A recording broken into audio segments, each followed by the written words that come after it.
world, from the corners of the United States, from the Panhandle to the Brazos Valley, I welcome each of you to the Bush School of Government at Texas A&M University. Honorable Dean Khan, prestigious faculty, friends and family, and the loudest, proudest Fighting Texas Aggie class of 2013. I consider it a life honor to be the class speaker here today.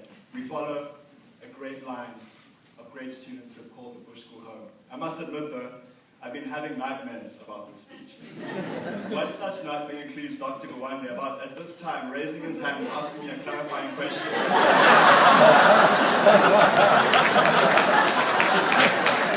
Dr. Gawande, if I can ask for all clarifying questions to be kept to the end.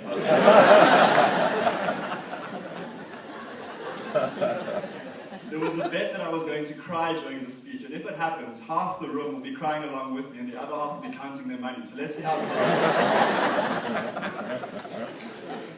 Each of us have had unique starting points, and like threads, we've been bound together to the Bush School over these 2 years. We've striven with perseverance and passion for public service. The Bush School has prepared us for a more uncertain world than ever before. We've entered at a time when the world is a more uncertain place. And yet, the Bush School has countered this narrative. I've seen things here at the Bush School that give my heart so much joy. I've seen staff and faculty commit endless hours to our education. I've seen student organizations such as the SGA, the PSO, the Foreign Culture and Language Society, the bushwhackers on the field. I've seen them serve communities around the world with grace and passion. I've seen a community here that has welcomed people from all walks of life, has welcomed people from all nationalities with open arms. Lucy Rodriguez commented that through it all, we've always been a united front. Competition between us has been scarce, and we pull together through our greatest challenges.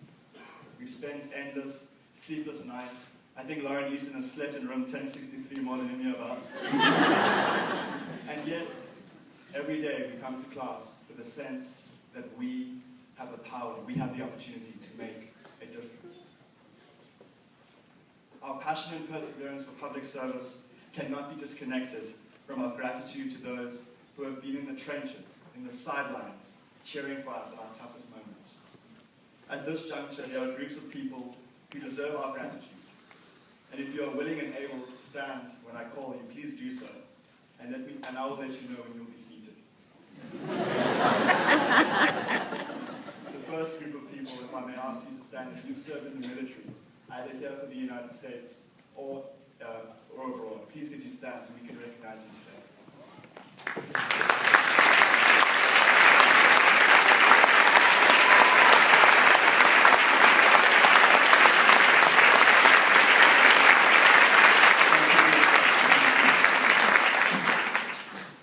First day of class, Dr. Mayfield told us in 601, the infamous 601, that his job was to make us feel what it felt like, to feel excellence. This exemplifies the attitude of the faculty and staff at this great school, and we've had the honor, the true honor, of sitting at the feet of giants. Thank you for your investment in us, and to those who are taking a temporary leave from the Bush School, because you will be back, I'm sure. We thank you for your service. In particular, Dean Carr, you arrived with us, sir, and now you will depart with us. We are thankful to you for the impact you've had on the United States, the world, and us as individuals. In particular, a student, a Mongolian student, our first Mongolian student to the Bush School, Ayun Saran, has asked me to thank you in her mother tongue. And I hope I can do this. Baklava. Baklava. Thank you. Thank you, sir.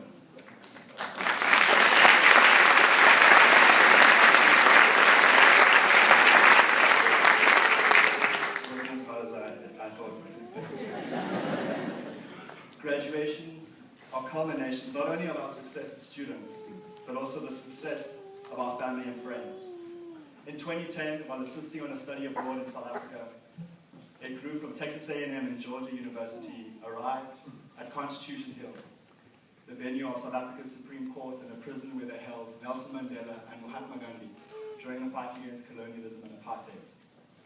I was privileged to interact with this group. And in this group was a doctor, Dr. Novella Carter, who recruited me to Texas A&M University and to the Bush School, and fundamentally changed my life. At this stage, I would like to ask my graduating class to stand and locate your family members. And if you can't find your family members, there's a beautiful lady with an iPad right over there. That's my mother. You can stand and stand. Thank you. And just give it a round of applause.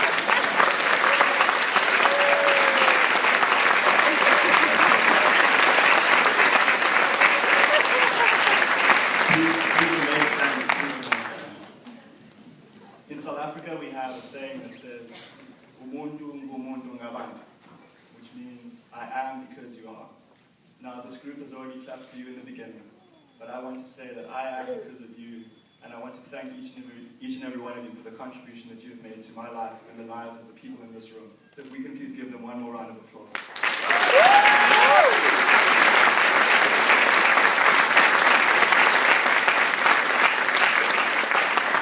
There is one student who's not here in body, but is here in spirit today, and that's Michael Vogel. And at this juncture, I would like to ask those who are willing and able to stand, we'd like to have a moment of silence for Michael, and to just honor him and his presence today.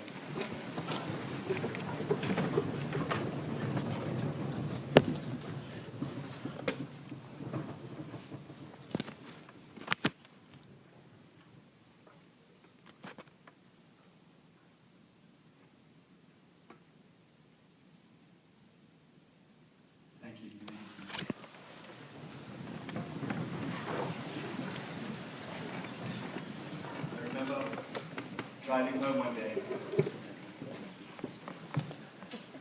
I used to teach at a farm school in rural Mpumalanga, and I remember driving home one day, and this community characterized post-apartheid South Africa. It was a farming community which has a very high level of illiteracy, poverty, and unemployment. And I remember driving home one day and seeing a man dressed in rags on the street, on the farm road.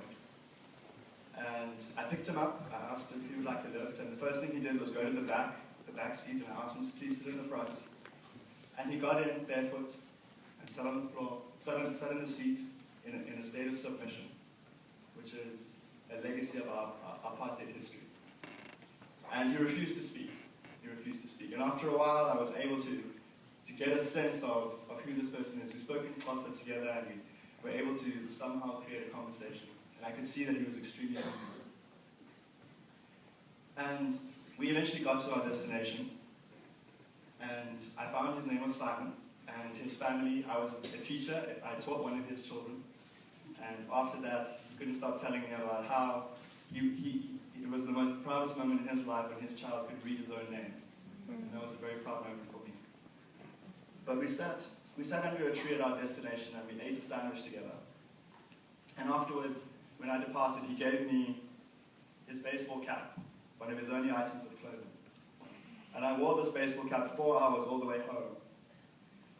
And every time I see it, I'm reminded of 2 lessons that Simon taught me. And I'd like to share those today.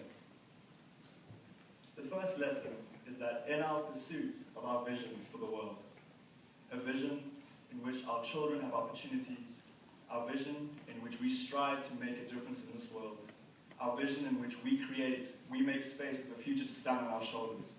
We must never forget the silence of this world, and that's the first lesson. The everyday citizen, the people that are not as eloquent as we are, the people who are not able to share the experiences that we have. And the higher we go, the more distant the Simons of this world become. And I want to emphasize that every time I see this cap, every time I put this cap on, it reminds me that public service is not always about the people in here, but the people out there. Secondly, I want to remind us of the Simons inside of each of us. That behind the Masters in Public Service degree, behind these accolades, behind this amazing, amazing day today, is a human being that is experiencing lifelong learning. And that is my message today. The journey doesn't end here. We have a long way to go. And today is a great stop, a great reflection on our journey. But we have a mission. We have a mission. And today, I'm very thankful to walk with you on that mission. South Africans, we like celebrating things with songs. When we protest, we sing. When we celebrate, we sing. When someone dies, we sing. When we're happy, when we're sad, we sing. And so I decided to end this speech honoring my heritage as a South African, but honoring each and every one of you with a piece from Miriam Makeba. It's known as Chalklen, which is a Xhosa song. I promise I'm not making this up for those people. The best thing about singing a Xhosa song is I could totally destroy it and not one person in this room. So in honor of each of you, to thank the custodial staff, to thank those invisible people, the invisible people that have made our journey made our journey valuable. Those people who have walked with us in the background. I honor each of you today.